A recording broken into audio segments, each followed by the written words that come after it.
I'm Wendy Cuneo. I'm the Vice President and Publicity Officer for the Stockton Hospital Welfare Association. We also have another Vice President, and I'm also a mother of a young man who's been in the Stockton Centre since he was 18 and a half to when he was 40. He's now moved out into a group home. And so have you been involved in the Welfare Association all that length of time during your Just about, I think. So this is literally decades. Yeah. Decades, yeah. Yeah. And Doreen, do you want to say your full name and your association? Yes, I'm Maureen Barclay, and I've been Secretary of the Welfare Association and the Fate Committee and Fate Co-ordinator at Stockton, probably for about 20 years. I first started over there when I retired. I became a volunteer in the foster grant scheme. Then I was approached when the Fate Secretary wanted to retire, and I took that on, and things led on from there where I became Welfare Secretary. So what did you do before you, like you said, when you retired? I was a primary school teacher. And so when you started volunteering, and you mentioned the Fates, were the Fates already established when you... They were, but I'd had no contact at all with Stockton Centre prior to me retiring, and thinking that if I didn't do some volunteering job, I'd be likely to lie on the lounge all day reading books. So I needed something to do. And that was one of the things that I really enjoyed doing. I learnt so much from the people over there, from the clients over there. And then it progressed that I got more and more involved. And when the foster grants ceased to exist, mainly because of funding, I was still, very involved with the Welfare Association, and the Fates continued for quite a while. And so the introduction to Stockton, was that because you were a resident in the area, or that you knew someone that was already involved? No, when I decided I'd volunteer, I went into the volunteer centre in Hamilton, and they suggested that. And I also volunteered at the hospice, which I'm continuing to do. I also volunteered over here for a little while with some Asian students, but that didn't last long. I'd make the effort to come and they wouldn't turn up, and it was unsupervised and unstructured, and I didn't carry on with that. So tell me a little bit more about the Fates. What were they like? Huge, complicated. Wonderful. Wonderful mayhem, wasn't it? It was, yes. The clients loved it, but it was also a good way of getting the community in to Stockton Centre, so they were part of that. We used to call it a village. It wasn't an institution. That's right. It was a little village, and the locals would really look forward to the Fates and the bargains and the interaction with the clients. And in good years, we could take about $25,000. And I mean, the residents were looking forward to it all year. They knew exactly when the Fate was supposed to be on, and Santa Claus in the Oval, and fireworks with the carols by torchlight. So it was just the opportunity for the community to come in, to contribute, and that was the lives of the clients. That was their and with the staff. I mean, I know the government thinks this is not right, but those staff were like family to the patient, to the residents, and the residents considered them their friends and partners. And the thing today is, and I've just gone through with my daughter and another provider, you can't be a carer and be a friend. Professional ethics have to keep you apart. Now that's ridiculous. If you've got a person who cleans you up when you soil yourself and does all those intimate things, there's got to be that deep trust and that. And you can't just say, no, you can't be friends with that person. They're professionally distanced. That's not going to work. It was a big institution, wasn't it? Yeah. A lot of clients, and And so did you find like a lot of the staff would sort of know multiple clients? Like yes. I mean, staff used to take them on holidays sometimes with him, and they decided that they were going to take some of the boys camping. They wanted to go camping, so put everything into it, prepared it a whole bit, gave them the fire, the marshmallows on the stick, the whole bit. And when they were coming home, they're going over the big bridge, and one of the fellas said, "Nearly home." And the other one said, "Does this mean we don't have to go camping anymore?" Yeah, just the environment of the place as well. Like it's quite a big site, Stockton, isn't it? Yeah. 64 hectares, wasn't it? Yeah. It was ideal for the fete with the oval in the centre surrounded by the trees. We always had beautiful weather until our last fete. And the cricket, and the oval was a registered cricket oval. So the cricketers used to come in and play games in the oval, and the residents would go and watch, and even they became quite friendly with some of the ones that came backwards and forwards. But you've got a picture of the first fete. Was it the Westpac helicopter? That was their Christmas party. Santa would fly in. So there was the fete and Spring Ball, Oktoberfest. And Santa on the oval, where the helicopter would bring Santa. The clients would be lining the fences, and they would be given lollies when they were able to eat lollies. And then we would have carols by torchlight. Yeah. So that was their... With the fireworks. Yeah. And so, it sounds like... All sponsored by the Welfare Association.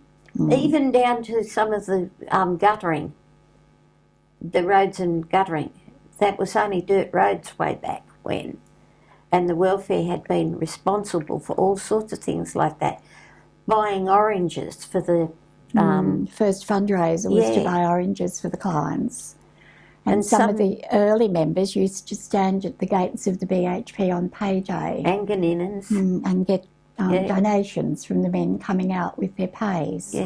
And so what year did the Welfare Association start? It was... 100 years in 2010, wasn't it? Not for the welfare. It's been about 66 years. Yeah. And so there's records, that we've looked at. I know we've sort of looked at ones from the 80s and 90s. And Maureen was saying that there's some records that that have been destroyed, yes, unfortunately. So a lot of names of those early members will have been lost.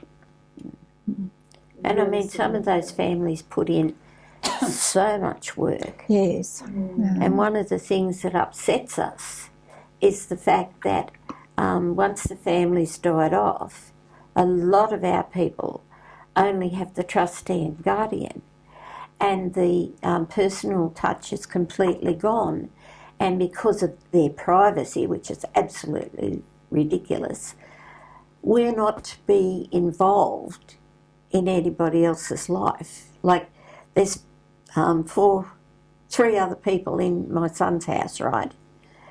But I'm not allowed to befriend them or, because that's their life and my son's my life sort of thing. It's wrong. It really is.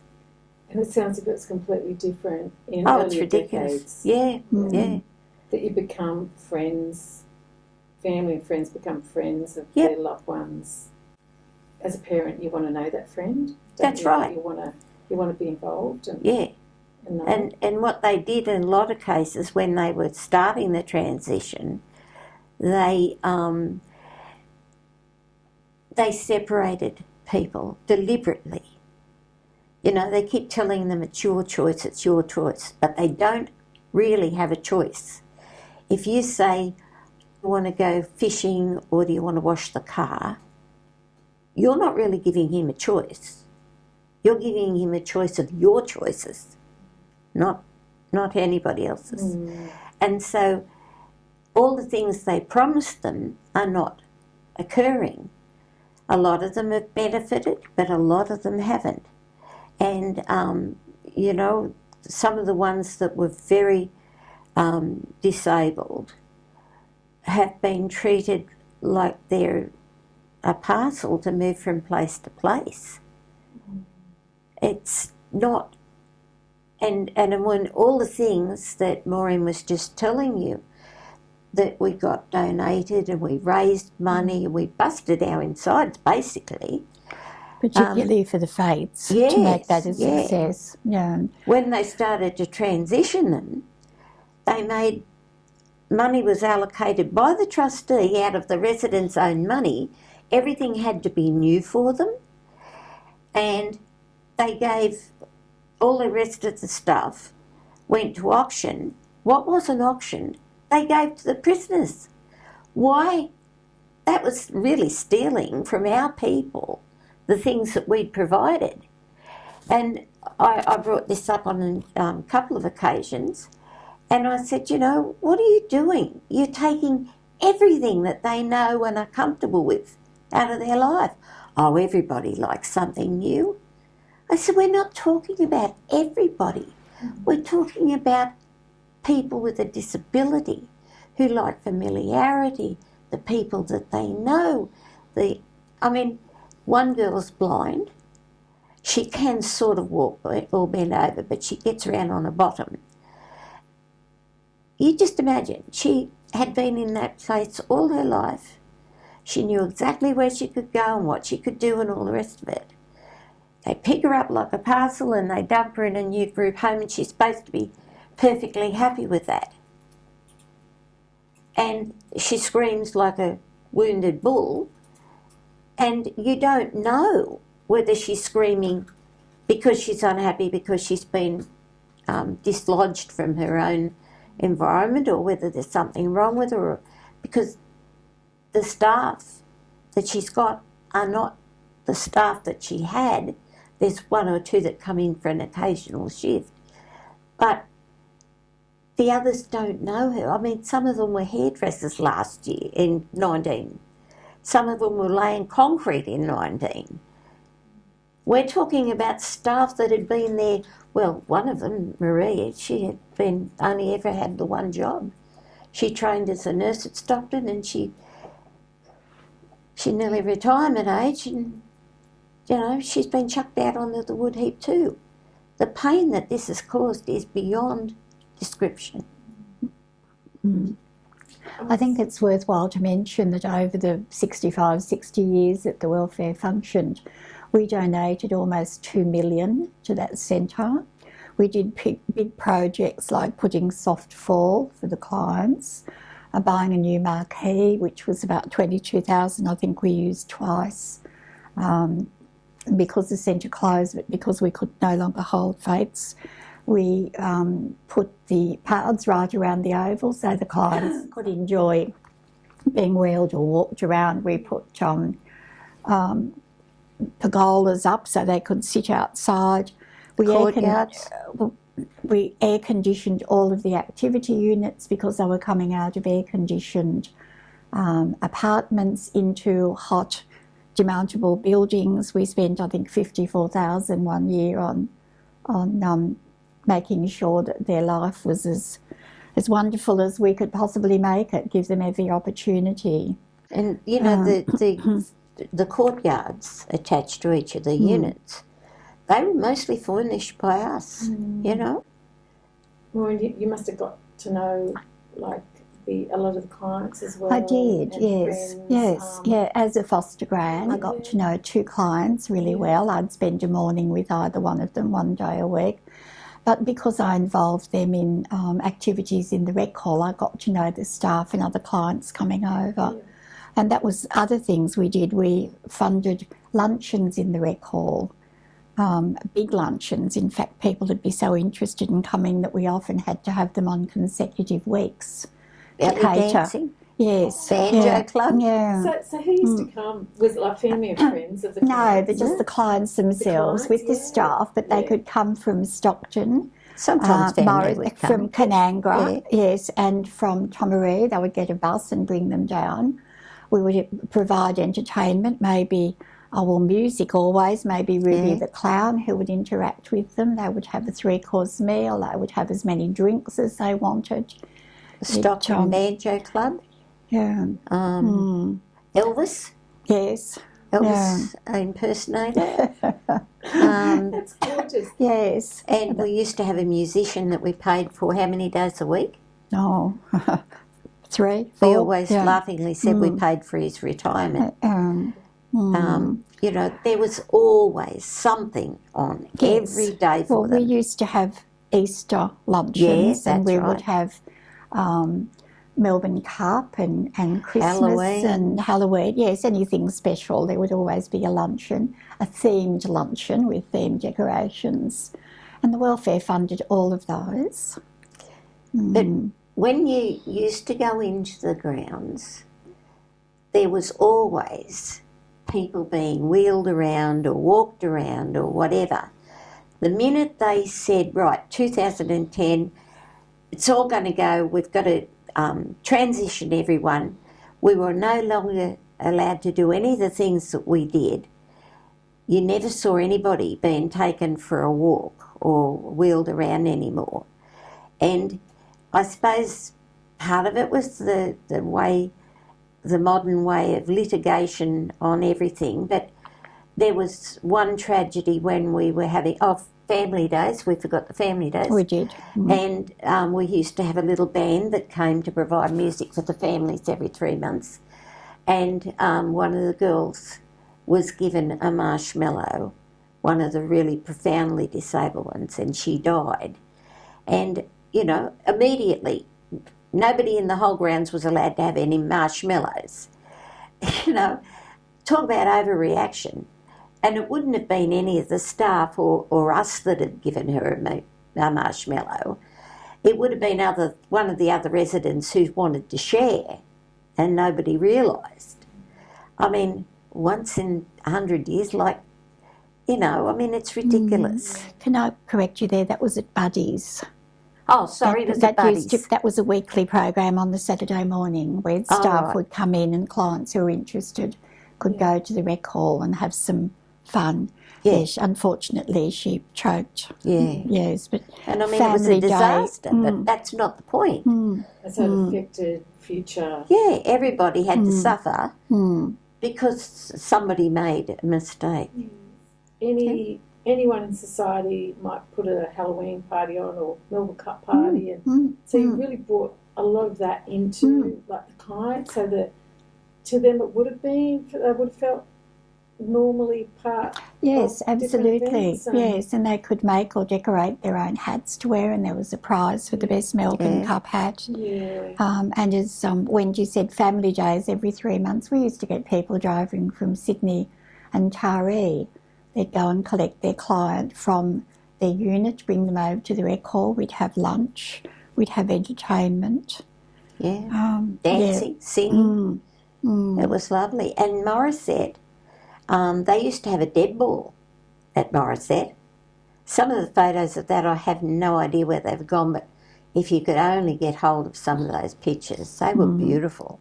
And the way they dressed them up, you know, it was just wonderful. A proper ball, yes. Yeah, the pictures were at Morisset. And like I said, we don't know where any of that went, do we? No. And in the rec hall we provided a big screen and equipment so they could watch movies. And Foxtel? Computers for them to use there. So it was... we don't have records of the first lot of spending. And while we were helping the clients, we were also making the staff's life easier, like air conditioning in the rec halls. And when the air conditioning came in, epileptic seizures went down by quite a lot. I mean, that's a really important thing that needs to go into the research. You know, you make people comfortable and their conditions improve. We bought lots of golf buggies so the clients were able to have easy access. If they lived in a unit that wasn't close to the rec hall, they would put them in the golf buggy and drive them to the rec hall, pick them up after the program was over. Yes, there was so much. Sensory Garden. Yeah. Newcastle Permanent gave us money for the golf buggies, but NAB yeah. gave us the money for the sensory garden. So you got a lot of you got support from commercial enterprise. Well, we had to put in submissions. It was quite detailed with the Newcastle Perm, but It was they hard very generously gave us 2 golf buggies. Yeah. I mean, we were getting donations all the time. Like we never stopped working. Well, often the staff would ask for things. It would go to the purchasing committee. If they couldn't see a way to fund that, it would be passed on to the welfare, and I don't think we ever refused a request.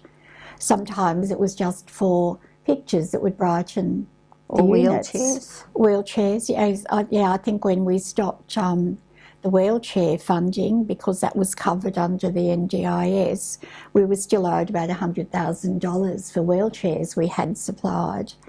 Originally, the welfare would buy the wheelchairs and the clients would pay back, say, $5 out of every pension. But there was still about $100,000 in debt owing when we stopped wanting the patients to repay us. So there was a lot of financing of just the basic needs. Yes, absolutely. Disabled needing a wheelchair. Yes. And I mean, they weren't just an ordinary wheelchair. Some of them were the prototypes. You know, they were adapted by the staff at Stockton, whose ingenuity gave them ideas. Now, there was one girl there, she couldn't lie anywhere except on her stomach. So they modified one of the old hospital trolleys and she could drive herself round. She had a big tray in front of her face, so she mainly had the use of her body from up here. And she'd deliver the mail around to the units. She was always driving, and I mean, she didn't have someone with her all the time. She was really independent. That was a brilliant intervention. And she did that for many years until she got too sick and then she died. But, I mean, I reckon she had a pretty good lifestyle. Yeah. Long before my time over there, the welfare also ran a handy mart, which stocked everything. It was like a mini Kmart, and it was a really valuable experience for the clients because they weren't leaving the centre a lot at that time. But they could go and shop, they could browse, they could handle money, they could interact with the staff there, they could choose what they wanted to eat or wear or have in their room. She had pictures, she had all flowers. sorts of knickknacks. Yes. So pretty things. It was wonderful for the clients because that was a real outing, a shopping experience for them that a lot of them didn't get in the community. And some of them regularly sort of went each day to buy a Coke or something like that. In a safe environment. That's Absolutely. right. Yes. Going inside, Yes. And a lot of them could wander. They were safe because if someone saw them too far from the unit, one of the outdoor staff, maybe the plumbers, the electricians, the gardeners would see them in a place they shouldn't be, and they would either say, get in the golf buggy, we'll take you home, or they would ring a member of staff to say, you'd better come and get this client there. So it was totally safe. None of them ever left the centre. None of them ever cleared out a couple of times in the first few years. But we had, I take that back. Well, that was in the first few years, and I think it was a bit of rebellion. But I mean, everybody knew him. And if he was going up to the electricians or the carpenters, they'd get on the radio, DC's gone to the carpenters, somebody better go get him, you know, because they all knew what they could do. Those outdoor staff, they were extra carers, basically. They were really undervalued, as were the domestics. The domestics were brilliant. You mentioned the plumbers, electricians, Carpenters, painters. Former electricians. Carpenters, so painters. Was that your community of trades? Well, it was a village. That was a village. And I mean, it was to the extent that for a snake, So instead of going to the carer, he took himself up to Griffo up in the outdoor staff's place and said, "You better come, there's a snake," and I couldn't catch him. So they went and got the snake and took it out the bush somewhere, and, you know, he loved those men, and they're all gone. Yeah, they went well before the centre closed. So you're both like long-standing members of the association. How many people were sort of part of the association at one time, or did you have like long-term members? Oh, yes. A lot of long-term members. Were longer than me. Yes. Marilyn Gemmell, gosh. Before my time. Must have been 50 years. Yeah. Yes, I'd say a lot of the members were 50 years. I mean, I used to see names come up all the time every 12 months when their fees were due to remain members. A whole $6. Yeah, for a family. A lot. And out of that $6, we used to send out newsletters every 3 months. So were the membership mainly family, or was it friends? Mainly family, but friends also, community people who were interested. Yeah. Margaret McNaughton, you know, she was the patron, and Nicholas Stan was our lawyer for many years.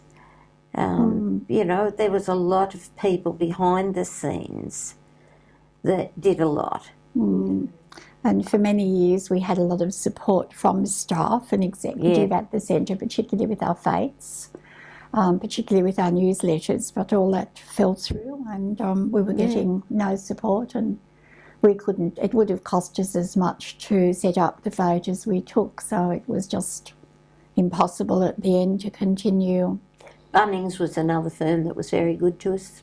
You know, a lot of firms gave as much as they could afford, you know. A lot of the industries on Kooragang made good donations. So a lot of in-kind support from the admin. So that would help with printing and anything we needed, Only up until Frank Bull. The rest of it, they weren't interested in us. No. Maybe I shouldn't say this on camera, but we can cut it out. Well, it's part of the story. The new CEO that came in told us that we were not allowed to speak to the staff, and the staff were not allowed to speak to us because there was misinformation being given. And they could be sacked, they were told. If they disclosed anything to us. But most of our information about what was needed were from staff. We might be walking on the grounds and staff would come up and say, "Oh, glad I caught up with you because we would really like a coffee machine," or whatever it was. And that was the only way that we would know. So, of course, we could go back to meetings and say, "Oh, Unit 3 wants a coffee machine," that would be passed and it would be delivered to them. But once we had, or not supposed to have any contact with staff, I think we felt that we were devalued, and I think the staff felt threatened by that, and they were devalued as well.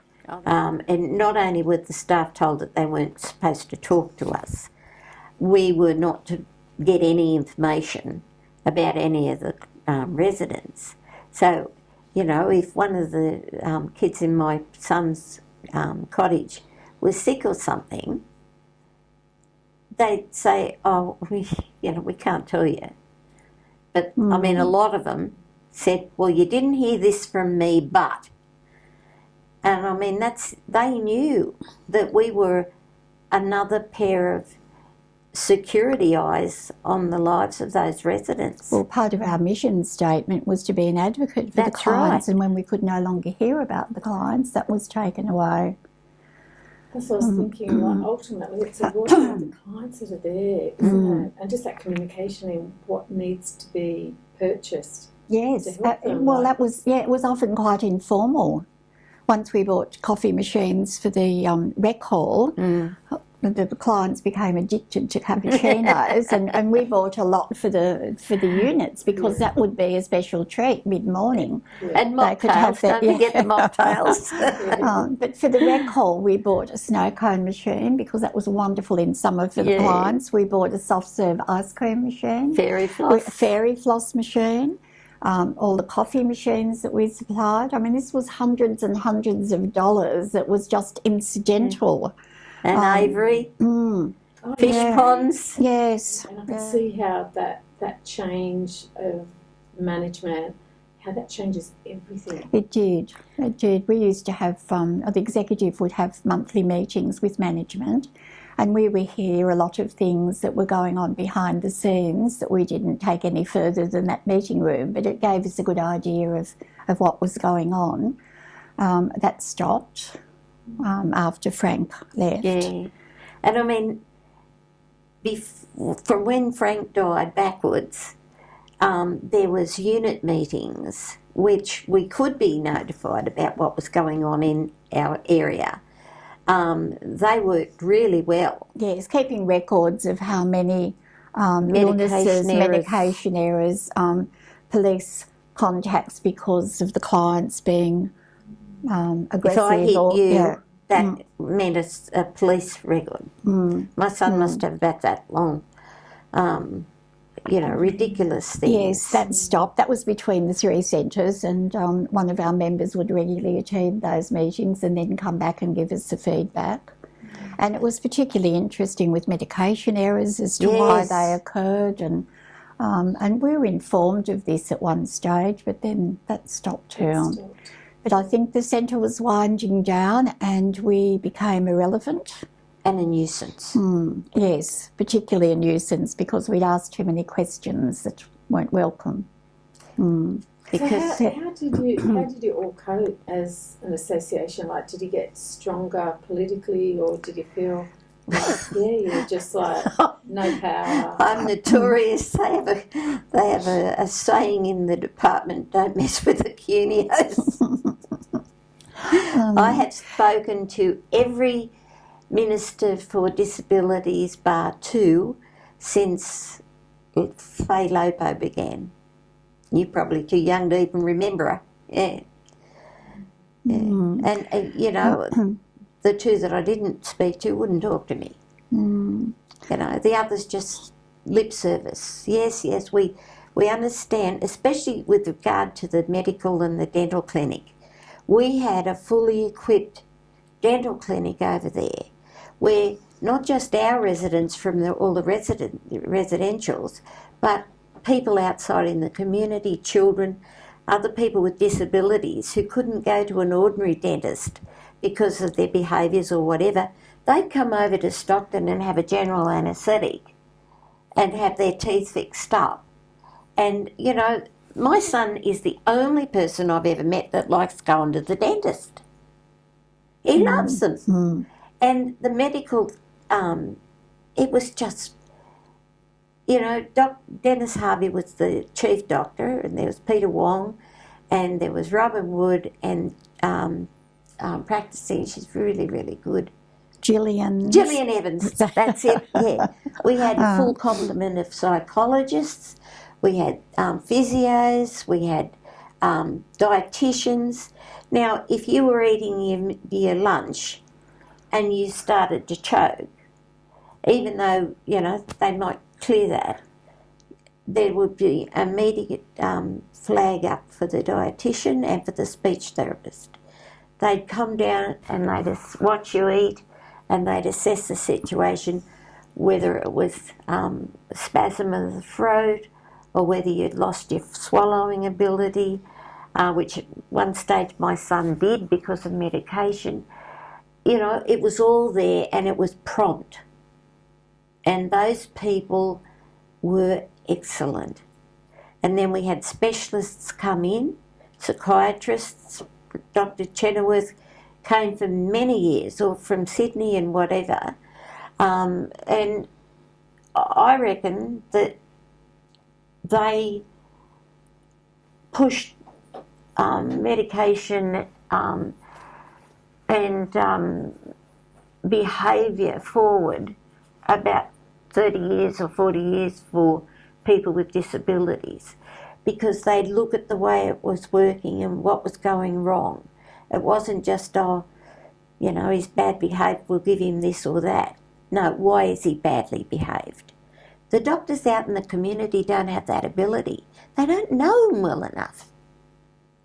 You know? Mm. I mean, the guys would walk around and Philip from the clinic would say, hi, Jamie, you know, and they'd talk to him and they knew how to talk to them. They haven't got that out there. People do not know how to have a conversation with people with a disability. You have to talk differently. And they just haven't got it, have they? No, they haven't. No, they haven't. I think a lot of people are frightened of them. Well, they are. I know which that. Is such a shame. Yeah. Such a shame. Yeah. But, I mean, to get back to what the welfare provided, I was just thinking about the pool. I think the council and the welfare jointly had put in a swimming pool over there. We bought a pool lifter because with ageing, many of the clients were so disabled they didn't have access into the pool. We bought that a few years ago. The pool closed the next summer, but we weren't informed. And it was like a clandestine meeting. We were having a general meeting in our meeting room. We saw some of the outdoor staff outside and we said, oh, look, we've got a whole lot of sandwiches over. Would you like to take them back for your lunch? So they came over, but they came in the back door so they weren't seen. And they stayed for about half an hour telling us what was wrong with the system. They said the year before there were dozens and dozens of bags of chlorine they'd been asked to dump because they had made the decision that the pool wouldn't be opened. Now, there was actually two pools, a wading pool and a proper swimming pool. Yeah. And we had just bought this new pool lifter, but we weren't told that the pool was being closed. Well, the pool was closed the year that we had all the bushfires, extremely hot weather. They closed the pool then, when it was most needed. Yeah, it was closed, but we weren't told. Nobody bothered to tell us. The outdoor staff was saying that after the pool was closed, they ripped up all the cement paths and tiled around the pool, and it was closed. One of the staff was telling me that one of the units that had been closed, new blinds were ordered for the unit. And I asked why they were boarding up windows and, letting the place run down. Oh, well, we just have to keep it respectable enough that the vandals don't come in. But the rest of it, well, they'll be moving out anyway. And, one of the fathers thought that all the new stuff for their rooms when they got into their new accommodation was being paid from the government. And I said, no, it's not.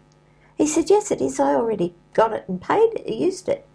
I said, no, if you go to the public trustee who looks after your daughter's money, you will find that the trustees have given them permission to take a blanket amount out of everybody's funds to buy these new beds, new whatevers, It's just wrong. We raised that money for our people and not the prisons. And the new stuff, spa baths, I didn't go on the auction, but somebody told me that one spa bath that hadn't been used went for $10. We also bought a wheelchair swing over there and we wanted to relocate to that when the centre was closing. And we were told that it was in bad condition. It would cost about $10,000 to repair it. So, of course, we didn't want to spend that $10,000, but I believe it was sold for scrap metal in the end. No, it was very poor management of what we put in for the clients. Yes, very poor management. Yeah. All that hard work, you're volunteering your time. Yes. But it was a labour of love. It wasn't You know, it wasn't work to us, it was love. Yeah. And the fete was a huge thing. I was fete coordinator. I used to start in about March, but it was a labour of love because the minute the marquee went up and the stalls went up, the clients were so excited. It was such a big thing in their life. And so, so with the fetes, of course, don't continue anymore. Or no. Is there any sort of social gathering where they all come together? No luncheons. No luncheons. Once the kitchen was closed over there, they were getting the frozen meals from Sarah Lee. from Gosford and somewhere, Red I think. Ribbon, I think. Yeah. So that wasn't possible for them to have a special lunch in the record. Years before it closed, all of this stopped, all the luncheons, the fetes, the Santa on the Oval, the carols by torchlight. No, their life was really ripped out from under them. And it's interesting, you know, they said that Canangara was cleared out, right? But there's a new, because I live up there now at Bonnells Bay, and there's a new sign up to that second way into the Canangara thing, and it's got mental health facility. And I met someone the other day, and he said they've still got the prison ward up there. The forensic ward, yes. I think they'll always have that there, though. But they've got this new Butte sign and everything. But it's still a mental health facility. It was only the intellectual disability side that closed. Yeah, that's what I mean. But it's now different to what it was then. So do you want to tell me a little bit more about the foster grandparents scheme? Yes, it was well attended. Retirees who had the time, some of them used to go a couple of days a week, and you would be matched with 2 clients, and you would spend the morning with one client.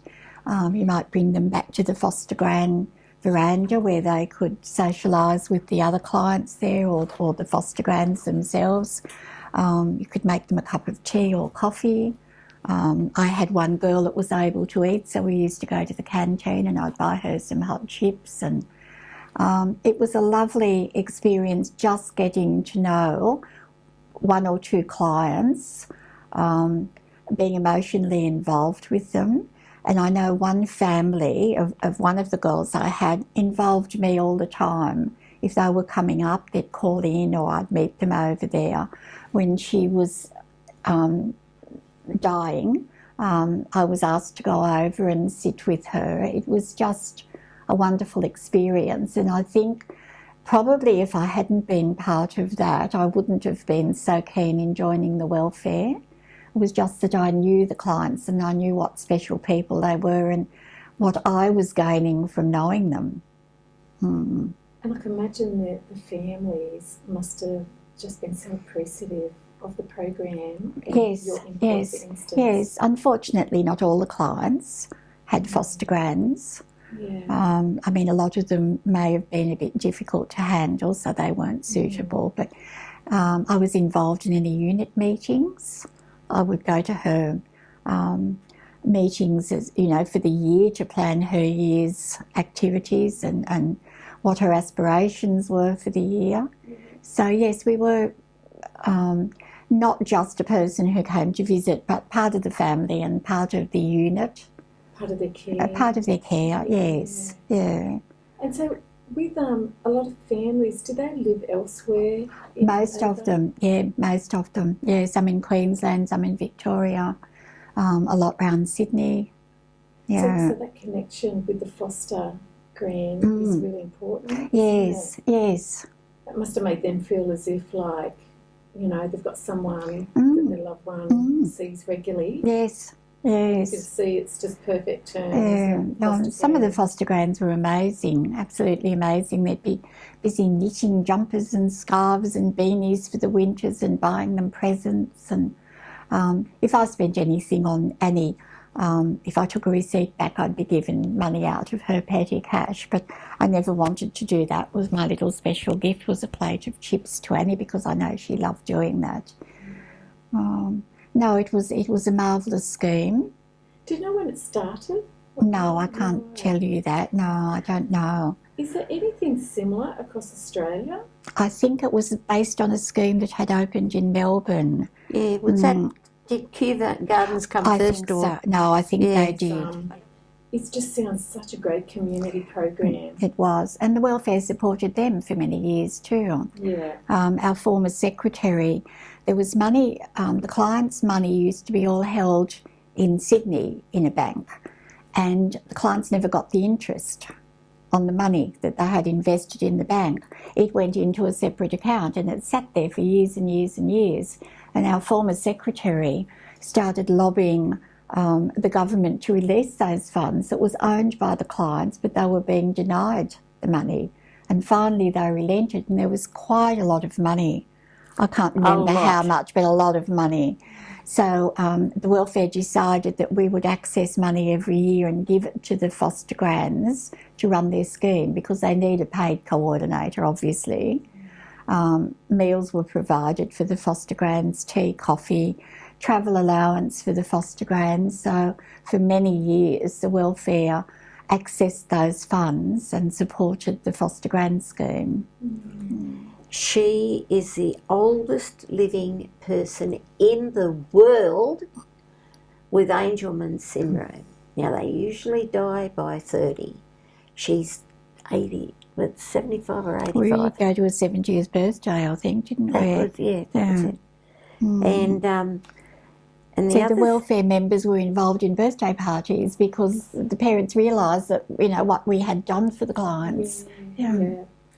Now, particularly if they weren't family around. Yes. That's one of, and he's having a terrible time. He's had 4, I think it is, black eyes since he's been down there. I got photos yesterday too. This is how far-reaching the welfare has been.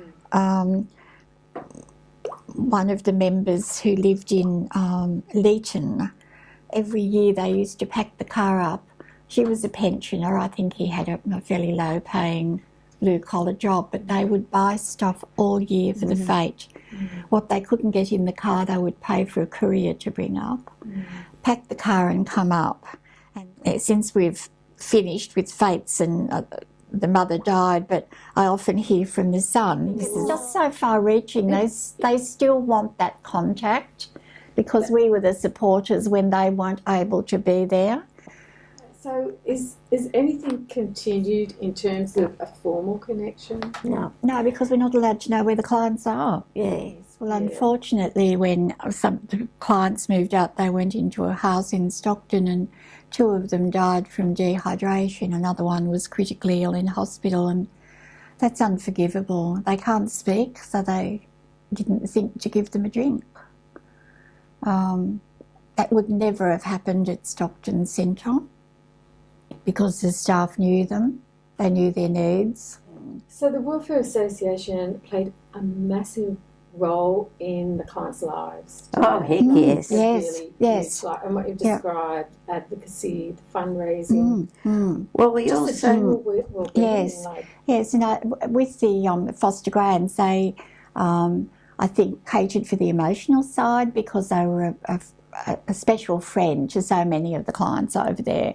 We looked more at making sure that they financially that they had the things they needed. But we worked well in tandem for a while. Yeah, I was just come across the petting zoo ones. Oh, right. You know, we used to get the for the fete. No, that was down at Canangra. That one. Canangra. Yeah. The people that have special needs and high needs, emotionally and socially, is that happening in the group houses? I don't see how it can be. Not really. No. And the thing is, I mean, it's not happening out in the community at the moment.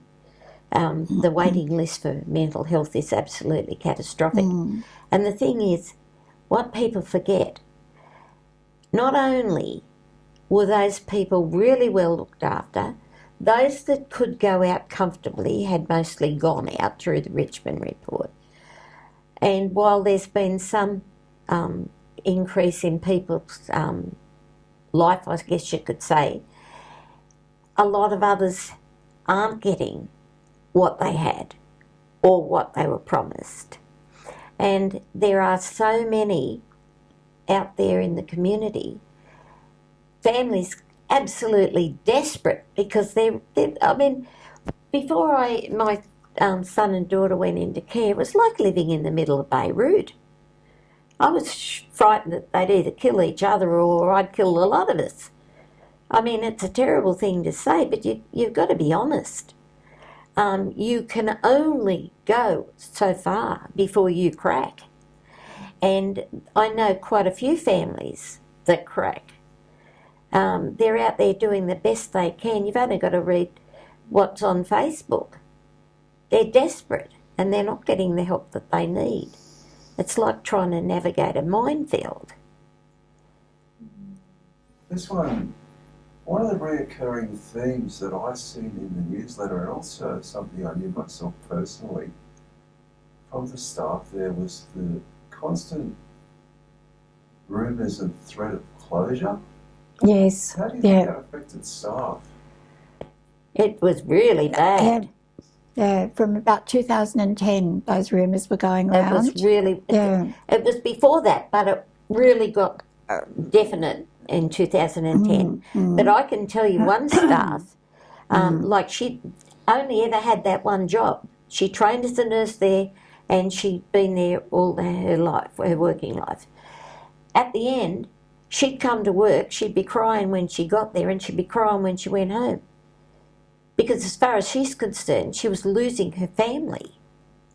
I mean, it was traumatic for us, it was traumatic for the staff, and it was traumatic for the ones like my son that could understand some of, I mean, they brainwashed him into saying, I want to live in the community. But he didn't know what it meant. And now, when he's not getting what he was promised, he gets angry. We would get angry, you and I would get angry. You know, and he'll say, like he never told anybody else if he felt sick or anything, he'd tell me.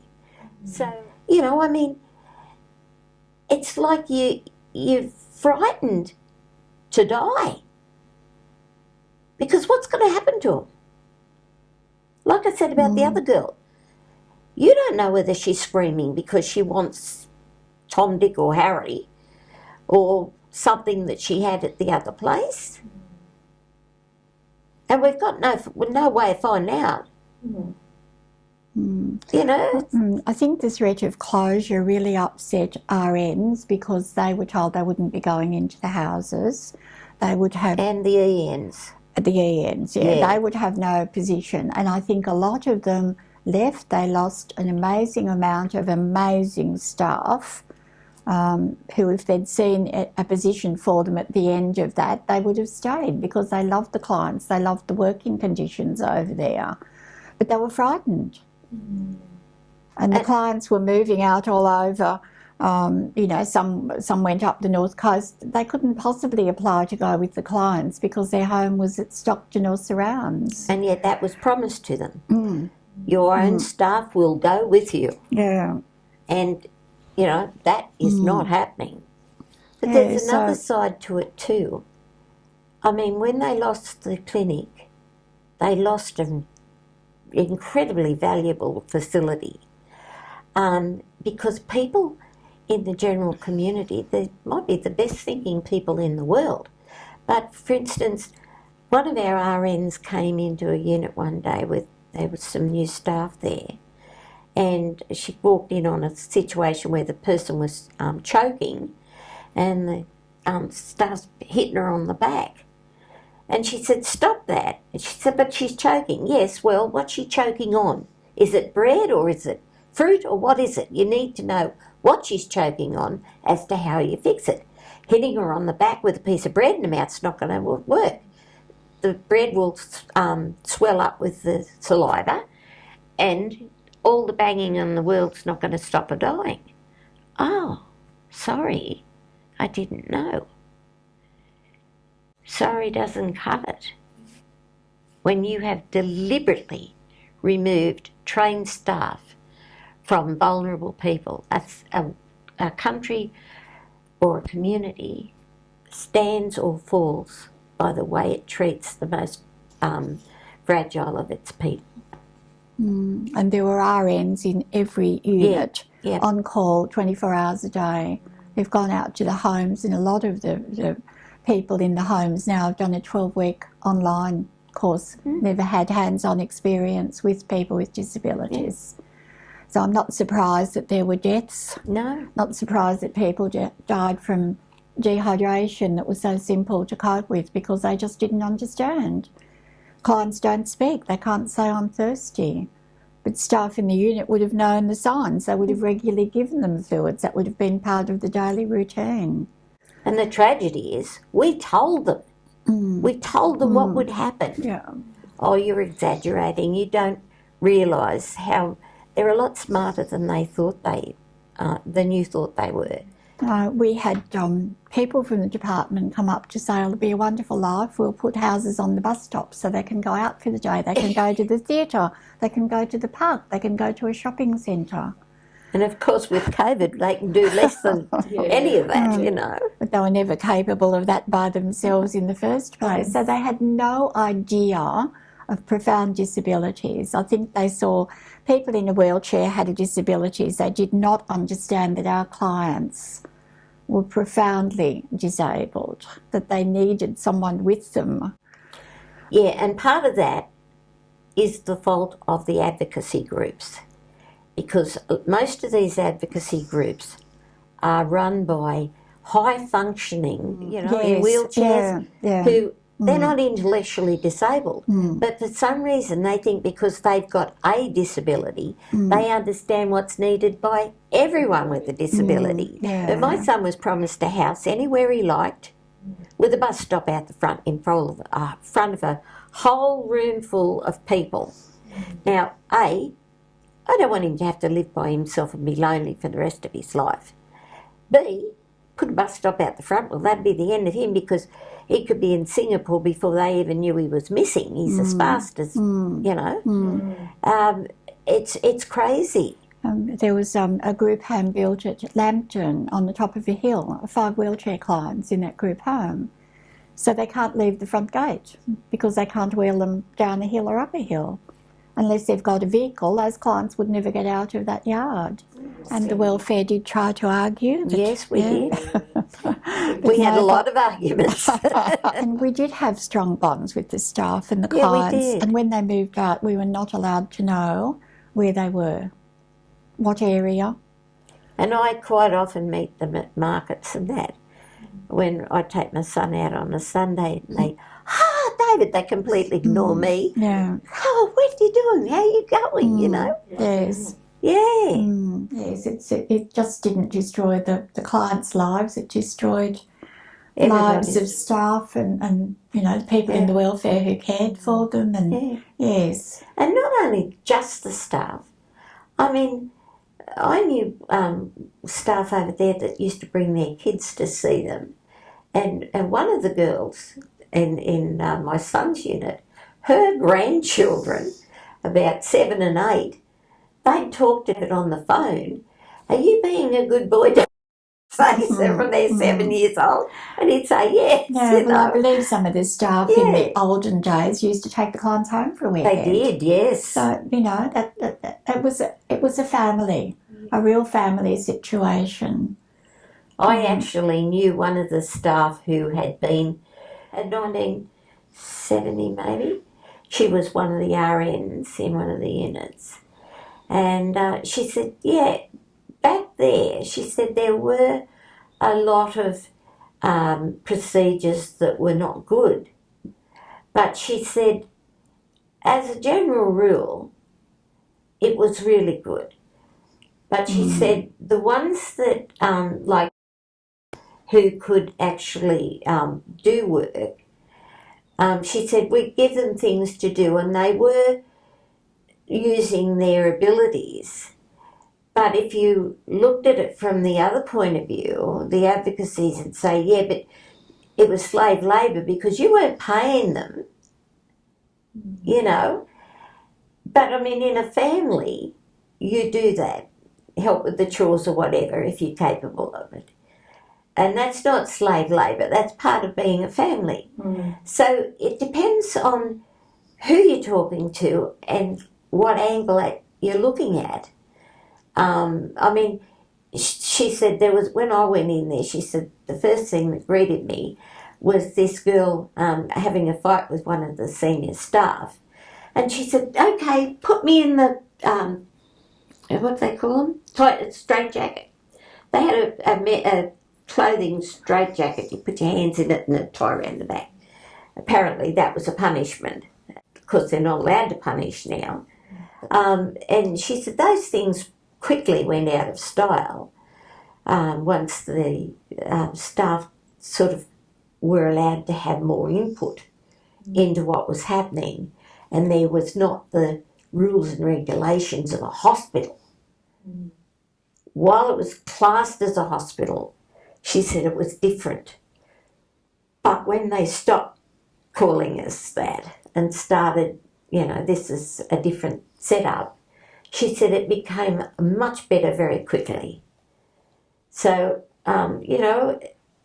progress is as progress was. And I said on another interview that they talk about the terrible conditions back when, but you've got to remember those people were victims of their culture, the same as we are now, basically.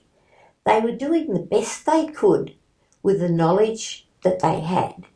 Yes, they made a mess at times, and the decisions were bad many times. But that's what progress is. We're supposed to have progressed from that, but now we're going back again with little institutions. Stockton was not an institution, as the word denotes. It was a large home. And that's the difference. We're supposed to have learnt from that, and we're supposed to be improving, not going backwards. A large residential where they were free to wander, and there was so much that they could do on that site. There was the rec hall, the sensory garden, the handy mart, the canteen, the foster grands coming in to see them regularly. They were mainly in 5-bedroom apartments. So nothing's changed, except they've taken away that large residential, the freedom and the community involvement. And if we don't learn from the mistakes we're making now, it's going to be one fail up after another. I was saying how I always found it really good having Maureen's input, because she was completely unbiased, I would have said, and whereas we always look to other people to be biased. Well, I guess I could see the bigger picture. Which is always handy. And I always thought that was really valuable, because she is the community, if in that sense of the word, You're right, and I think also Maureen seems that special sort of person that she understands the impact that you guys have been through in having to give up, like that loss you described. It's just, you must have been so much of a support to others, maybe more than what you realise. Well, I can't speak for the others, but I felt that it's terrible failure. I really did. I don't think you should feel like that. I understand why you do, but I don't think you've got any reason to feel like that. I loved my 20 years involvement over there. I certainly grew as a person. I had more understanding of parents. I realised that when they had a disabled child, that they must have grieved terribly, that child would never be what they wanted that child to be. It would never achieve what they wanted for that child. So that was a grieving process, and then the surrendering into an institution must have been grieving, and then the movement into the community is another grieving process. So all their life, these milestones affect them, and eventually the death of the client. So they've grieved basically since the client was born. And we all felt guilty about putting our kids in care. I mean, it was it was the worst decision that you could have to make. But having said that, I think it was also the best decision that we could have made. But the guilt lives with you anyway. You always feel, maybe I could have done something better, maybe I could have done it differently. Who knows?